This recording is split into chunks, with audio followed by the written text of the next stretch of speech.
Okay, first of all, will be a very strange lecture respect what is the subject of this festival, because I really want to focus around the imaginario of an architect, no? How an architect can produce architecture using this kind of atlas, no? A visual atlas that each of us preserve and conserve, what we call archive. Of course, the subject, no? You have a lot of, the architecture is a product that need to keep a lot of situation. You need to consider the place, you need to consider the city, you need to consider a lot of different issues, but I believe that it's also really very important when you, as an architect, when you work in different conditions. I did small building, not really big building, but in different city with completely different reality, means that I need to preserve, first of all, my idea of architecture, but at the same time, I need to respect other culture, other situation, other city problem, and so on. So I will run because I have a lot of images, so my translator is very worried about all this number of images. But okay, archive. So this is André Malraux was a minister of culture in France in the 50s, and he did a theory. He wanted to build a museum made by different kind of artworks from different kind of discipline, different kind of period, and he called this museum the museum, imaginary museum. But is the idea, this is our condition, no? If you look at this image is the screenshot of my iPad or my iPhone, but I think that it's similar to all the screenshot of your phone, that you get picture of everything. Today, you know, until, I don't know, 25 years ago, the architects have a small booklet and they did a lot of notes. Me too, I did a lot of sketch and notes, but today, with a telephone, we need to record everything that we like, no? We get a lot of picture, we get a lot of fragments of the reality, and all these fragments compose a big archive. And this archive that we use and we recompose when we did project. Of course, in my archive, you have image of different, no? You have artworks, architecture that I like, my travel, my favorite soccer player, Francesco Totti, that is,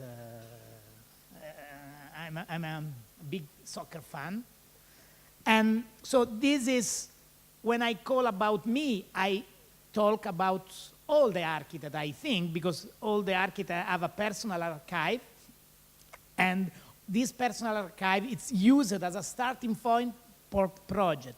And I use image as something that is not static, no? And every time that I recontextualize this image, I give to this image a different meaning.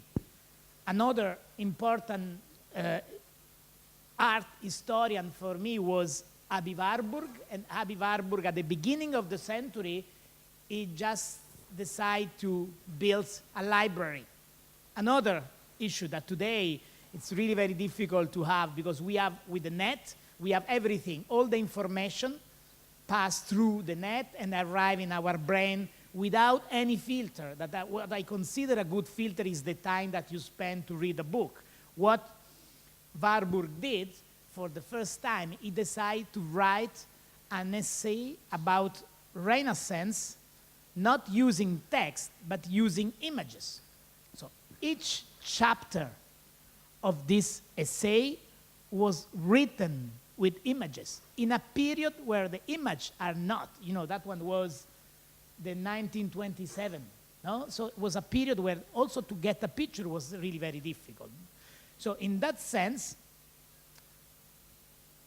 these things, from my point of view, could be connected to a sentences of an Austrian architect, that is, the name is Hans Online, that he say that everything is architecture. And Hans Online, this is one of the collage of this Austrian architect, he say that everything is architecture. And what he did is just cut an aircraft from the newspaper, and he put this aircraft on the landscape. That means that he considered the aircraft not anymore as a, I don't know, war machine or something like that, but he considered this as a city, no? And he did a lot of collage. And if you think about this image that Hans Online did in the 60s, you can really consider how the architecture is something like that now, no? What he did is he gets a big rock and he put this big rock over the city of Vienna. And if you look at these two buildings, they look like the building of the Archistar today, no? Object, isolated object with an incredible shape in the middle of an urban condition. So what I did with my, okay, I need to say something. I had until last year one office that is called Jan Plus. And from September, I closed my old office, I split with my partner, and I opened another office that is called LGSMa. That means, and this is a project that we did with Jan Plus, my previous office. So in that sense, this is not a real project, no? It's a project that I used to think. So the idea was, okay, I get again the aircraft that Hans Hollein put in the landscape, and I put in the sea again. And I use this aircraft with another meaning. So I don't consider anymore the aircraft as a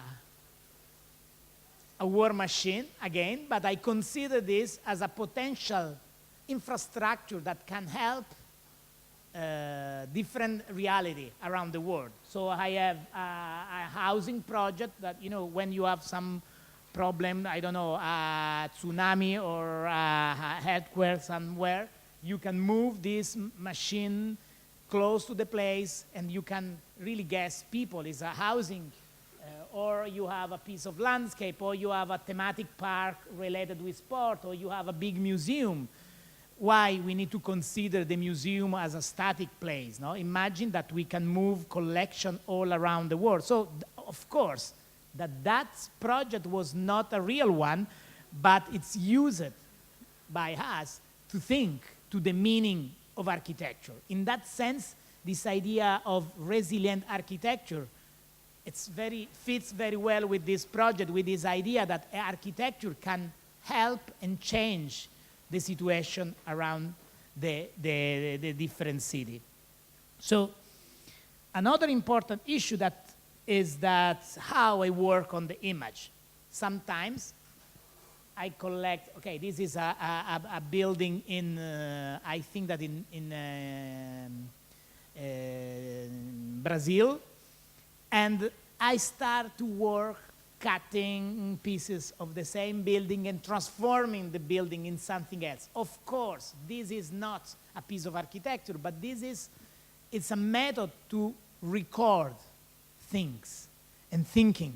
So another important sentences is this sentences by Aldo Rossi, that the memory is very important for an architect. And the memory gives to us the chance to transform this experience in a kind of autobiographic experience, and place and think change with a superimposition of new meaning. So we get some piece of the reality and we change the meaning to that piece. And I'm a postcard collector, no? And sometimes I just used to collect postcard and I cut newspaper and things, and I open relation between different fragments, no? So this is Piazza di Spagna in Roma with this big black monolith that could be used, but this is Piazza San Pietro, and this is, you know, the new addition, the new museum of religion, for example, no? Okay, this is not, it's a method of sketch, it's a method of thinking, it's a method of collecting memory, no? And I did a lot of things with this postcard and try to compose different objects and try to imagine one idea of architecture. Of course, if you look at this series of images, and if you will find out something that I call recurrent images. That means that there are some form, something that they arrive in my mind several times, and you can find in my project. For example, this is one of the images that I have in my archive, but it's exactly what we did with the aircraft. So we transformed the aircraft in a kind of mobile house or a collective housing project that is moved. And this is a postcard that remember when they move one house I think that is close to Chicago, from one point to the lake to another point, or all the image that I collect from my city, Roma. So the Roman architecture is characterized by this idea of infrastructure, no? Two important things. So the Romans, they were not architects. They were good engineers. So what they did basilica as an architectural object, a space that can be transformed in several buildings, and they did aqueducts.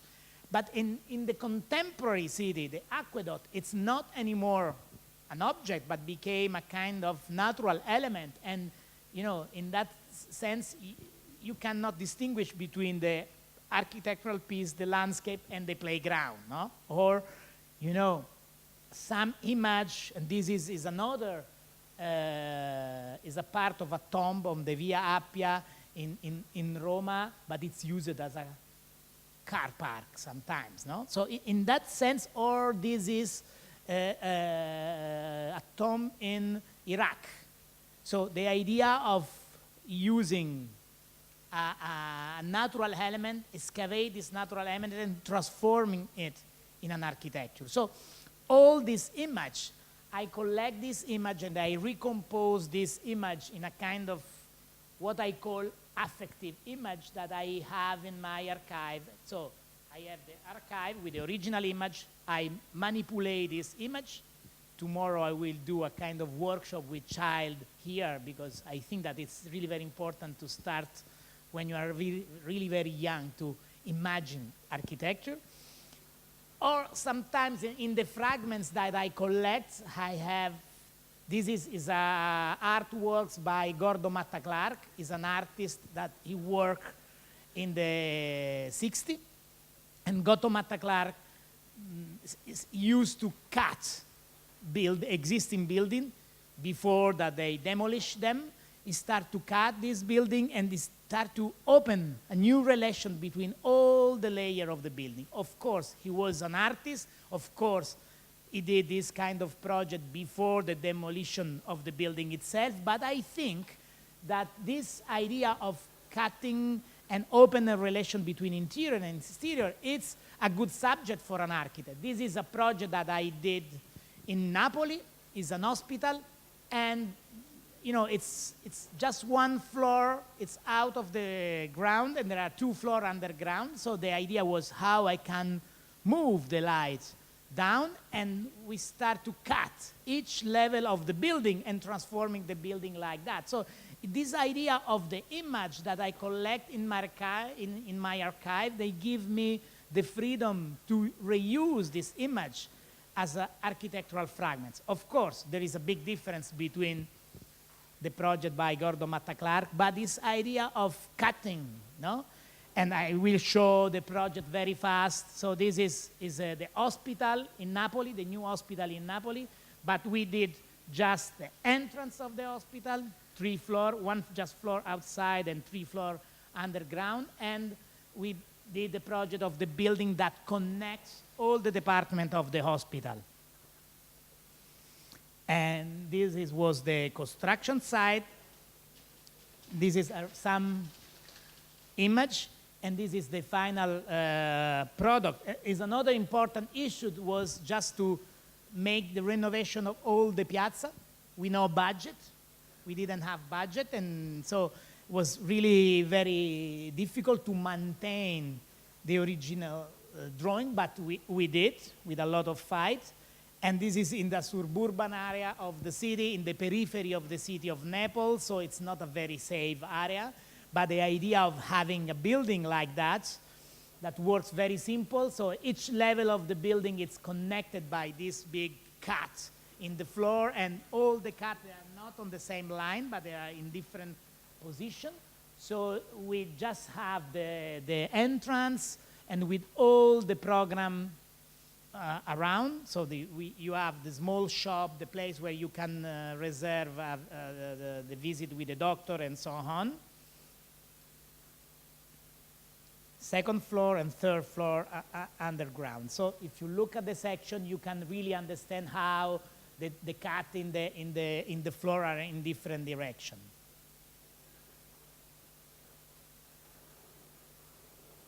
And it's again, what is important for us is also to have this kind of relationship between outside and inside, the transparency between the different function and the different part of the project.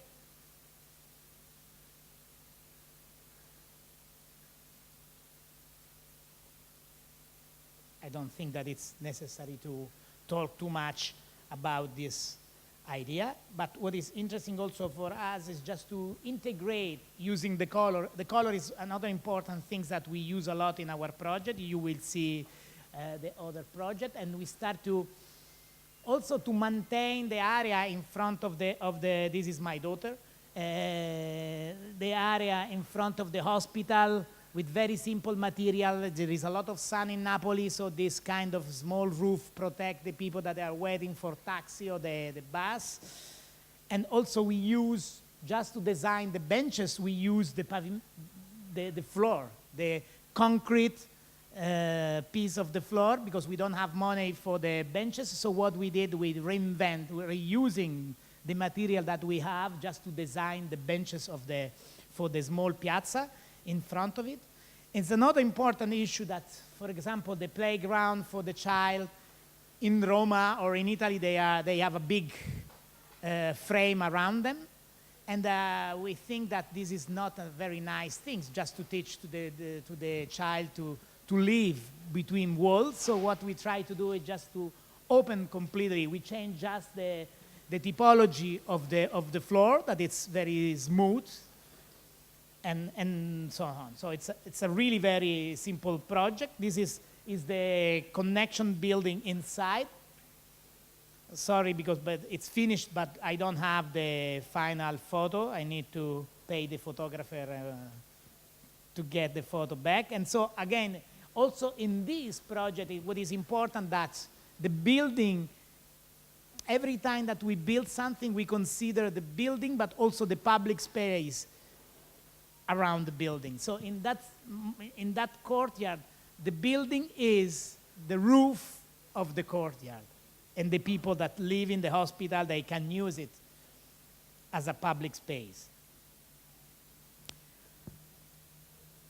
Another thing is, when I show to you the postcard, but sometimes I start to print digital collage on glass, just to create a kind of a superimposition between and using the transparency that we want to use in the project, also in this idea of montage and collage, reinventing some architectural.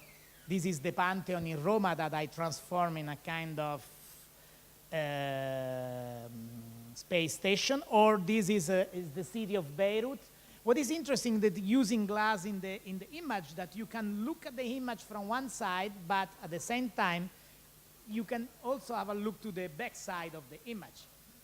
So in that sense, it's interesting that the image, it's not a static object, no? This is another small project that we did in Seoul. It's very similar to the project that we give the prize yesterday for the small pavilion here for the park. The idea was just to build a 9 square meters info point close to the big, huge museum of Zaha Hadid. So the museum of Zaha Hadid is 70,005 square meters. our project is 9 square meters. And the idea was how we can produce. So what we don't want to do very, as in the piece of, you remember the photo of the rock, the aqueduct. So what we want to produce, it's a kind of object that stand in front of the building, but a very simple form. We use this kind of triangular shape, and it's completely black glass. But we believe that for a small info point, the architecture can produce activity around it. So we have the different info point. They asked us to produce 4 different projects. And the first one is, so you can have the small info point here, but we designed the backside of the different info point with different kind of project. For example, we have steps, we have a small bar there.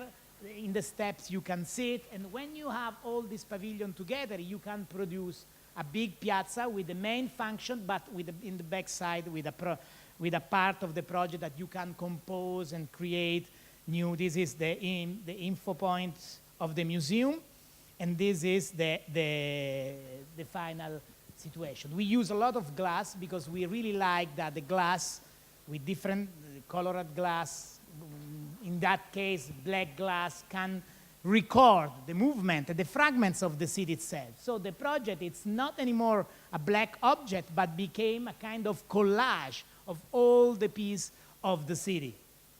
So at the different time of the day, you can recognize different image of the city itself. You have the reflection of the ZA project on it. So the project, it's quite lost in the city. So there is this idea of using architecture to produce new typology of space, to respect the request of the client. They need a very specific kiosk, but at the same time, we can give a plus value to the project itself, so the space on the back side.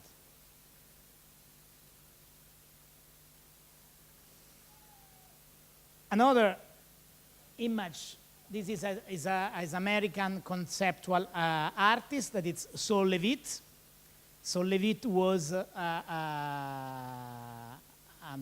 artist that worked a lot with this idea of structure, empty structure, and we imagine that this kind of image that we collect around the idea of structure that can be used in architecture in somehow. No? So that one was a competition that we won in the first stage, but we lose the second stage of the competition in Korea. It was the Opera House in Busan.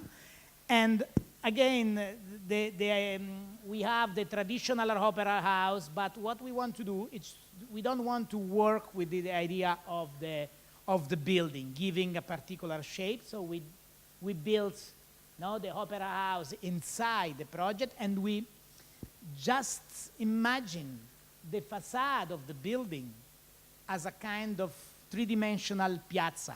So you use, I show to you,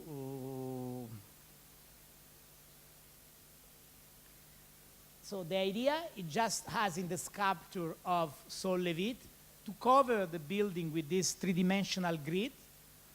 Imagine the scaffolding that you use to build or to renovate the building, and to transform this structure in a place that you can use all day long. So they give to us 2 programs. The first program was the opera house, but you have a lot of shop, a small space, public space around. So we just manipulate the landscape around, and we put all the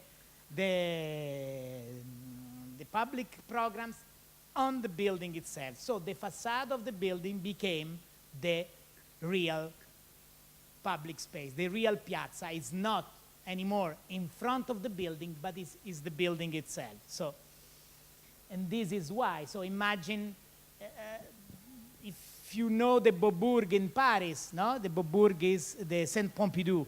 The Saint Pompidou in Paris is a building made by Renzo Piano and Rogers, and they use the facade to move from one point to another one. For us, the facade is not just a connection, but the facade is the space that you can use for little shop, bar, cafe, library, empty space, and so you can move and walk through the facade of the building, and you can save a lot of the ground to develop an urban piazza all around it, and using this the public piazza as a main program for the facade of the building. From my point of view, there are no difference between that project and the small kiosk, because in the small kiosk we built one of the facades of the building as a steps, for example, where you can sit, and exactly what we did in another scale in this project.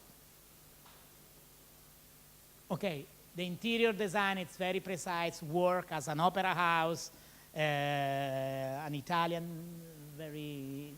the typology is the Italian opera house theater where you can play, but you know, the project is the core of the building itself, but all around it, the gray space all around it with different thickness. In one facade you have the vertical connection, in another facade you have the program that is used for the actor, and in the two main facades on the two sides you have this kind of public piazza on different level.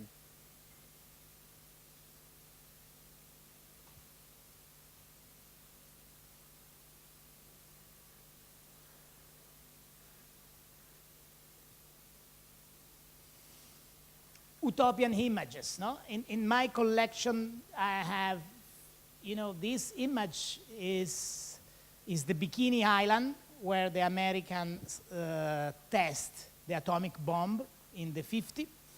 And at one point, they closed the big crater with this kind of concrete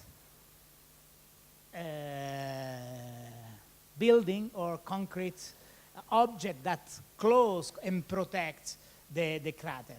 So in that sense, it's interesting how is the big dimension of this artificial homemade object that is not an architecture, but at the same time, it's not landscape. So it's something in between, no? So if you look at this image, it's a very small country house in a small island in the south of Italy. And manipulate this image means that, for example, working with this idea of the traditional architecture and densify the city, I produce this kind of montage. And it's very, I used to publish this montage sometimes on Facebook or on my blog. And there are a lot of people that they contact me and they ask me, we want to visit this building, where we can find this building in Italy. And so I need to explain to them that that building doesn't exist. But I use this kind of reference for the project that I'm doing, for example, now, and you can find this on the postcard that I give to them, a small houses project using the same techniques of overlapping different layers of project. Project for a group of radical architects from Florence of the 60s, and they imagine to inhabit a big dive in front of a river, and they used to call this project a holiday machine. So was the 60s, the holiday doesn't exist at that moment. The family, they don't have holiday, no? They don't travel a lot. So the idea of using an infrastructure as a hotel, for example, no? And so in that sense, it was an utopic project. And I know one of the members of the group, and what I try to do is say, okay, what does it mean, holiday machine, today? So what I produce a new collage, and I said, okay, today, an holiday machine, it's not anymore a collective project, but it's a house for, it's a big machine that produces an artificial landscape for just one house, and it's not more a collective project, but it's a project for just one person. every time that I start a new project, I start with a small collage. No? This one was a museum in Berlin for the Museum of the 20th Century, in front of the big museum, National Gallery by Mies van der Rohe. So in one side I have Mies van der Rohe, in another side there is the big library by Sharon. So was not, and in the middle there is an empty land. No? Now it's used as a piazza, and they want a new museum in that piazza. I believe that we don't need museum anymore. At least in city as Berlin, that they have a lot of museums. So the idea is, there is a very nice, there are one piazza with a very old church that is the only remain building for the war. And this is the area, now it's a kind of natural park just behind the Hans Scharoun Opera House, and in the other side there is the Mies van der Rohe Museum. So my idea is just to leave the empty space. So I produce the first collage that you saw at the beginning, no? The big hall, and I work with this idea of, okay, I don't want to build a new museum in front of Mies van der Rohe, but I want to save the piazza. So what I did a big hall and I built an underground museum. The big hall collect all the building around it, and so you will have the old church with the small piazza in front of it, the big piazza that was the area for the competition. The museum is underground, and I have just a small building that is the entrance of the museum itself. So in this drawing you can see that you have the piazza, the church, and you can enter inside the museum and you can go down in the real museum, and you can leave the big piazza completely open without any construction. You have just a small building that you use to connect the different level, the two different piazza and the different level of the museum, and to have the office, because we cannot build office underground. So in that sense, when they asked me the elevation of the museum, we don't have an elevation because the museum doesn't exist. So the elevation is what I saw from the big hole in the ground. So I scan from this big hole, I am down and I can see the project by Scharoun, I can see the project by Mies van der Rohe, and on one side I can see the project of the office building and the connection building of the museum. So in that sense, the museum is a bridge between two different conditions, and at the same time is one side of the big piazza, and the museum is underground. Okay, the plans, you know, here you have the section just to understand how the project works. Because I think that it's really very important to preserve the void of the city, not to densify the city, but just to produce new architecture, but leaving the public space completely open. Again, here you have some view and the models of the project, and here you can understand that the building itself, that it's really very small because they need 22,000 square meters, and the building is just 2,000 square meters. So the real museum is underground, but the museum is a bridge between two different conditions, and between, it's also the entrance and the connection system between the two different piazza.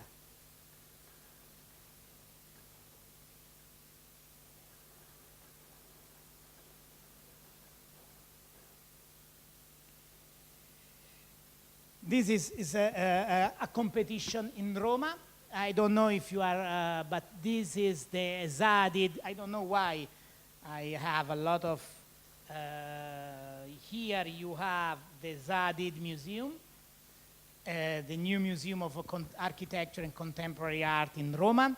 And here you have one area that it's used, was used as a military area until 2 years ago. And now it's an abandoned area, and they want to build another museum, the Science Museum and housing. So in that sense, I don't believe that we need another museum in Roma, but to respect the competition, I start to work on this idea. But this part of the city is a part of the city that it's, you can recognize, also if it was a military area, but produce a very precise urban organization of the area. Inside you have small street with tree. So, and the people that live the area, they really know this as a memory of the city itself. So what we did is say, okay, we really don't want to demolish everything, and as the winner did, but we decided to maintain completely all the building. And we did what, I don't know, I can mention at least 25 architects that decide to do strategy like that, to build a building on the top of another building. So we describe and we write, we really say that we can consider two different cities. We call this project the city above the city. So we imagine to preserve the existing element and to build another city on the top of it. So we decide to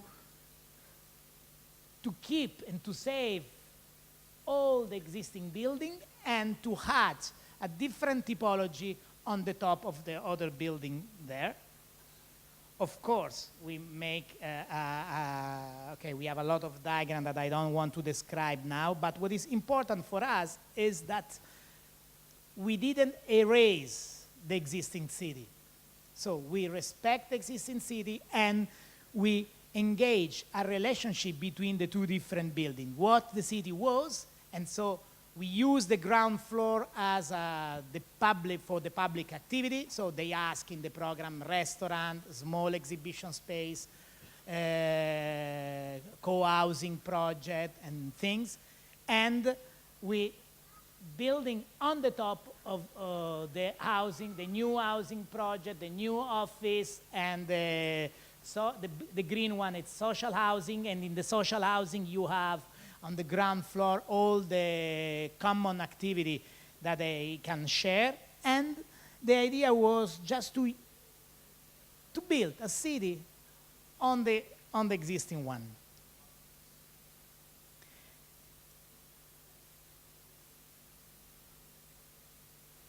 Of course, as I described to you before, we start to cut part of the building, open new facade, so you can really open a new access, a new main facade for the building. So you have, here you have the hotel, and on the ground floor you can reuse the existing pavilion for the common area, the restaurant, the lobby of the hotel.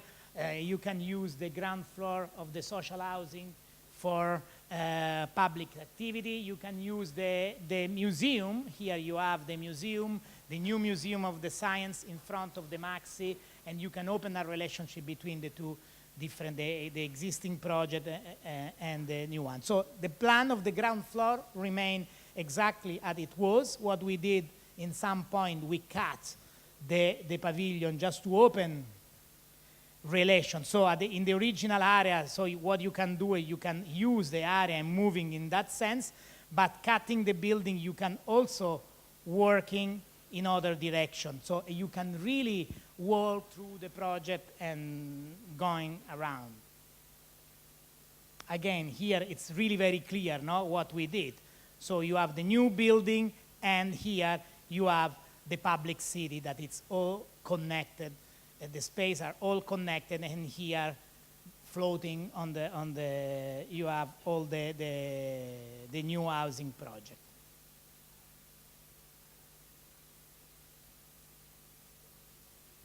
Again, and this is my postcards. No, I have some postcard, and of course this is the Michelangelo. This is the Michelangelo door.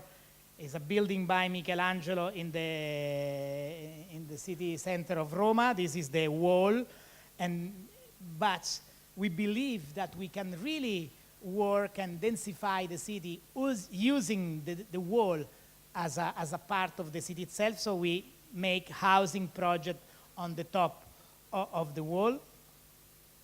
Or this is another postcards of one of the most important piazza in Roma, where you have a Piazzale Flaminio, and you have Piazza del Popolo, and you have the two twin church in front of the piazza.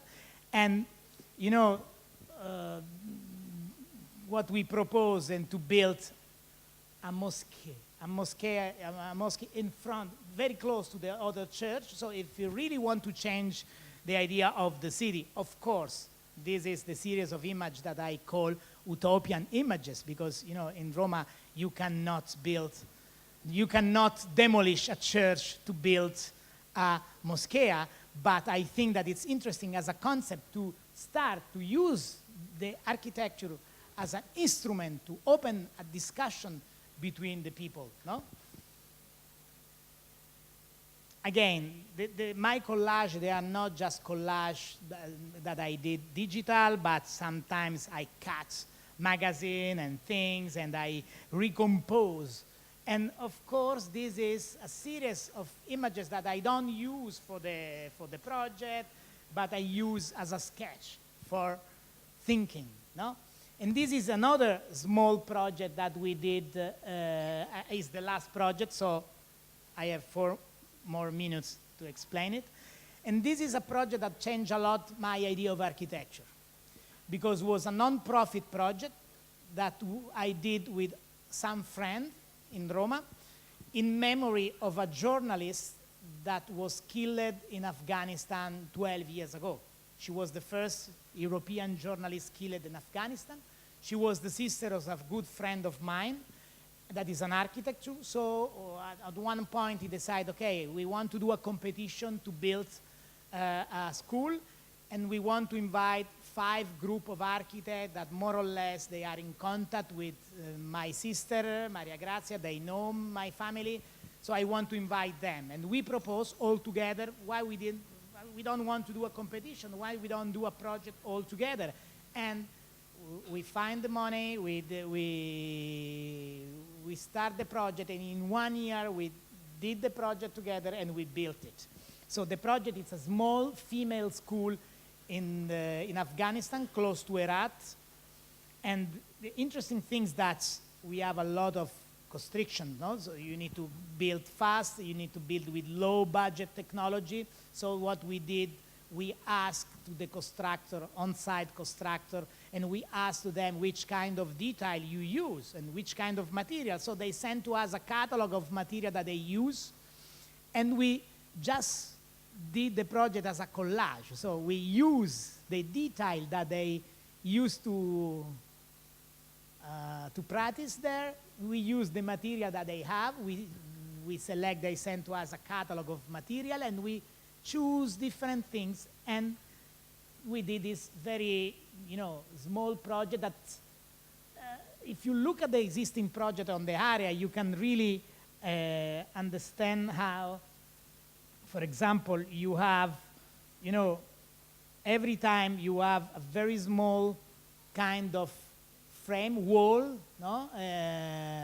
wall around the project that they protect the house, and usually you have the building that they are organized around a very simple concept, and you have the landscape outside, like here. So what we did, we said, okay, we don't need to have these kind of things anymore, but what we did is let's try to mix the two things, because it's a school, it's a public building, so we, of course, we need to have a wall around it to protect the child, because the school are a target, a military target there. So we just put a wall, and we built different classroom all around the library. That is the only 2-floor building.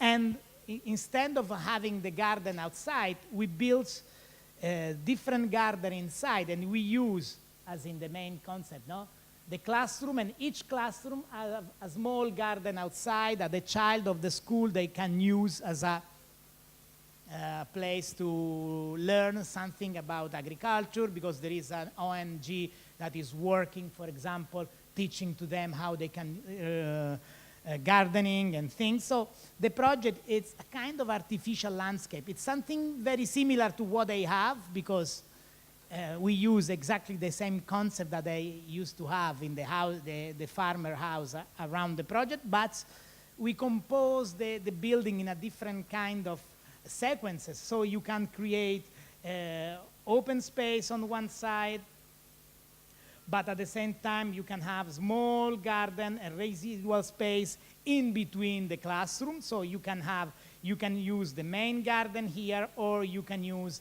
the garden on the back side to each classroom, just to have a micro kind of outdoor class. The project, the only thing that we did was to use a color, because again, the architecture, also if we have a very simple form, but the color give to us the possibility to use architecture as an object that represents a value for the people that live in the area. So we use the blue because the blue is an important color in Afghanistan tradition, because they use the lapis lazuli, that is a small stone, blue stone, and they used to create color, the blue color from that stone. So the idea was just to use a color that is in the memory that they have, also if everything is in the color of the dust around them. And for them, what was really very important, just to recognize something that is a very, brick wall around the project. So the project is something that is there from long time, but at the same time with the color have a new meaning. So they discovered that the architecture is important to represent a symbol. Also for here you have the library. Again, the only thing that we design is, because they cannot use big slide of glass, because the glass is very expensive there and it's very thin. So we can use small piece of glass, and the only thing that we design is just we use all piece, different piece, just to give a kind of different design to the traditional windows that they start to use.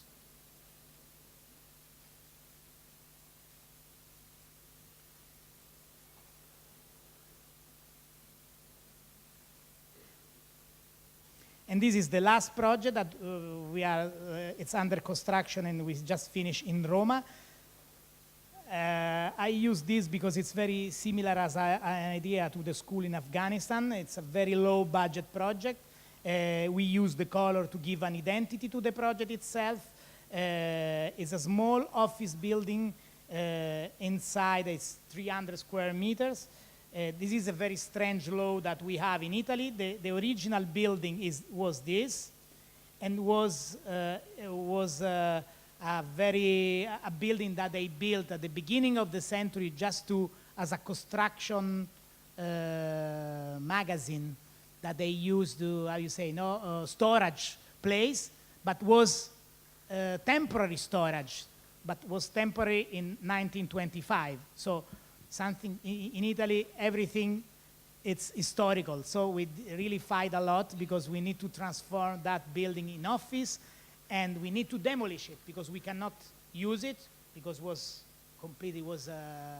built with different kind of material. Was impossible to make a renovation of the building. It's more economic to demolish and to rebuild, but we are not allowed to change the shape of the building. We are not allowed to move the window from that point to here, and we spent 1 year to convince the public administration that if you build an office building, you cannot have the windows 6 meters high, but we need to have the windows close to the worker. And so we found a kind of agreement. If you look at the project, we leave the traces of the original window, because in the drawing that we deposit, they still have that window, but we close them and we move the window down. We use a very simple ceramic to cover all the building and to have a kind of energetic system. So a small glass camera in front of the building as a facade of the building that we can use to save energy for the building itself.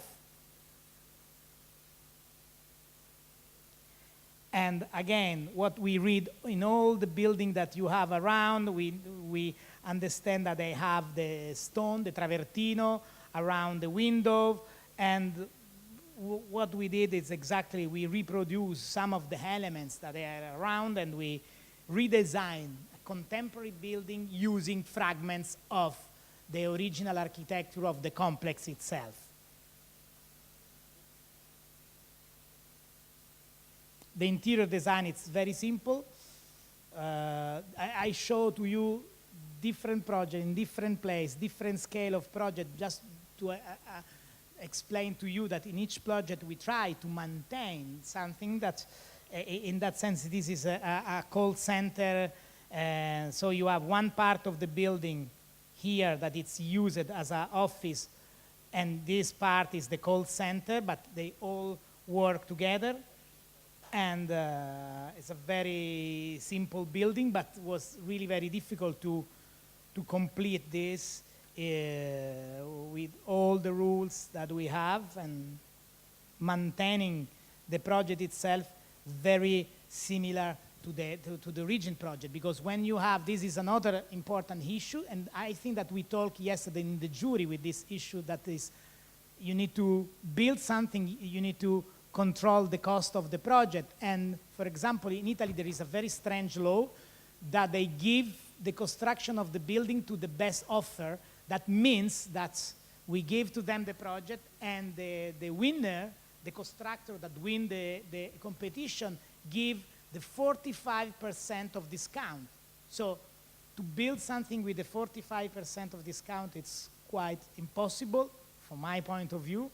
But, and that one was another very important issue, so to build and to deal and to discuss every time. So for that building, we spent 5 years. For the school in Afghanistan that I have the same size, we spent just 1 year, just to give the dimension. No? The Afghanistan was built by the army, and here we are in Roma, so there is no army around. So in that sense, it's a very strange situation that you need to, when you do this kind of job, I think that it's really very important to maintain your mind completely free. This is why I use collage, just to create an archive to protect my idea of architecture. Also, when I am a professional architect that I try to build, I'm doing competition, and I try to respect this job a lot. Thank you very much.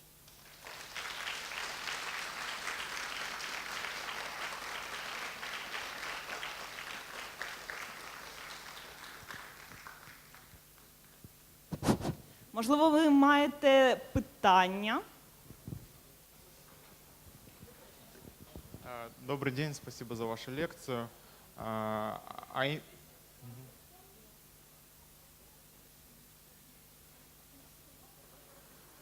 Как вы думаете, имеет ли ценность архитектура?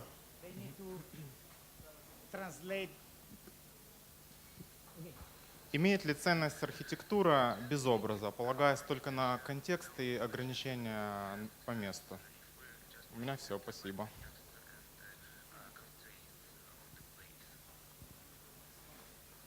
Okay, this is a very good question. No? The idea,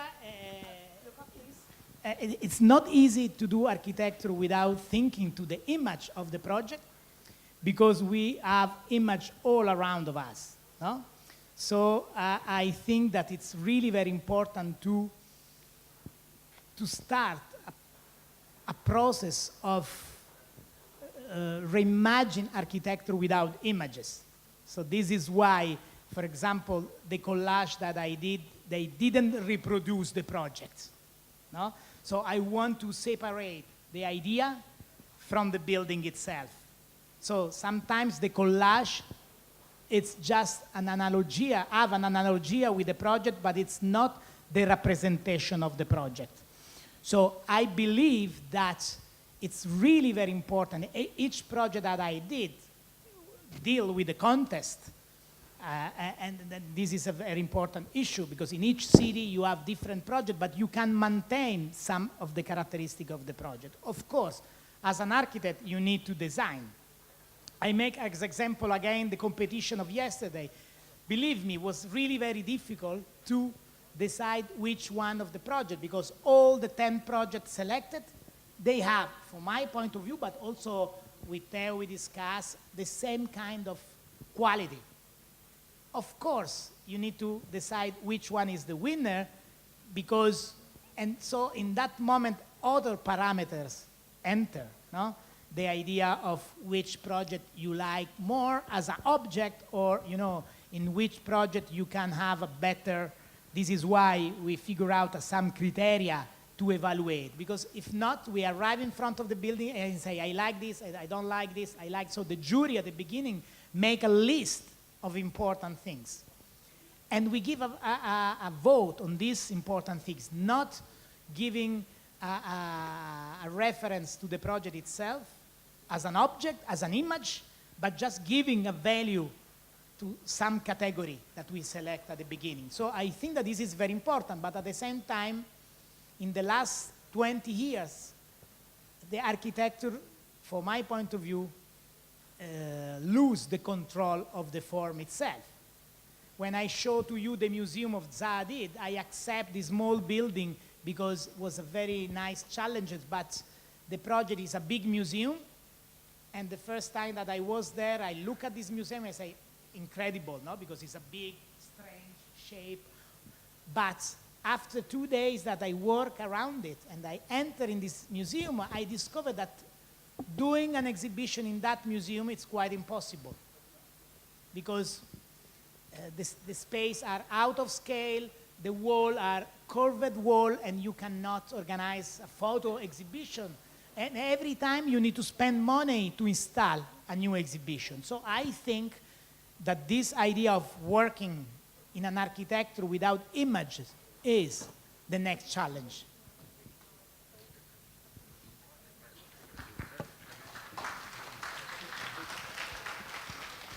Можливо, ще є питання?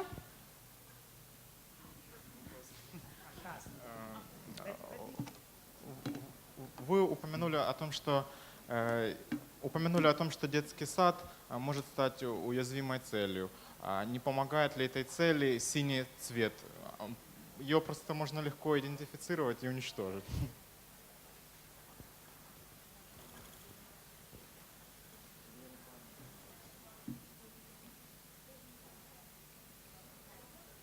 No. They know where the school is. So it's not, you mentioned the color of the school in Afghanistan, no? Вызывающий цвет.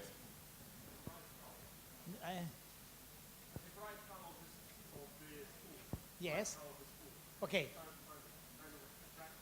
Цвет и опасность. No, because they know, you know, the Taliban know where the school is. Also, if you color at the school blue, it's not a target because they know the address of the school, they know in the village where the school is. Recognize the quality of, I make to you another example. In the hospital in Napoli, we have this social housing in front of it that they use the blue and the green color, no? And they are very ugly building from the 70s with a lot of problem in this area, but we don't want to reinvent another color. We use the color that they have. So looking at the new project, and we know that we use the color that they have in their house as a starting point for them, means to give value to the house that they have, no? So in that sense, sometimes the color is an instrument, is a tool that you use to open a relationship with the local condition. Можливо, ще є питання? I'm very happy because it's the first time that I have a lot of questions. So I can stay here until midnight if you want. Okay, you said that utopic architecture had a big influence on your practice, and I had a question: how? Again, you said that utopic architecture had a big influence how we see on your own practice, and my question is how you identify your practice. You are more oh no there is an architects that more dreamer architects and more practice architects that somebody must do as a detail at Another good question, because what I think is that I'm working on a line. I'm working in a line between two different conditions. No? On one side, I have my reference that they are the radical architect or the utopian, what they call, we cannot be utopian anymore today. So a way to be utopian today is not to be utopian. No? So in that sense, have this architect, they as a reference on one side, but on the other side, the reality, it's really very important. So sometimes I did a lot of projects. No? I spend all the money that I get doing competition that I lose. But because I believe in this job and I think that it's really, really, really very important to maintain these ideas and transform the utopian ideas in the reality of things. No? Giving a form to this reality. In that sense, I think that it's really very important to use this, and I know I want to be utopian with my drawings and with my collage, with the montage, but at the end, what is really very important, is just to transform this and use these images just as an example or starting point to do something real. So for me, the good position for an architect is not to build, not to be utopian, but just to be in the middle. And this is a problem because sometimes you don't know very well where you are, in which part of the side that you are, because when we did the museum in Roma, building on the top, we did invent something because OMA, Herzog de Meuron, MVRV, I don't know, I can mention other 25 architects that Kopp-Hillenblau, they built building on the top of other buildings. So from my point of view, it's not an utopia, it's the reality. And when they give to me the second prize for this competition, they told me the project is very beautiful, but it's too utopian. But it's not, because in each part of the world, there is a building built on the top. There is another, I saw here a building close to the church of the Cathedral of Santa Sofia. There is a building that have the first 3 floor building at the beginning of the century, and on the top there is not a very nice, but it's a ugly building on glass, but it's exactly this. So I believe that it's not utopia, but it's real, but this new reality can transform the territory, no? Maintaining the condition that all the people recognize.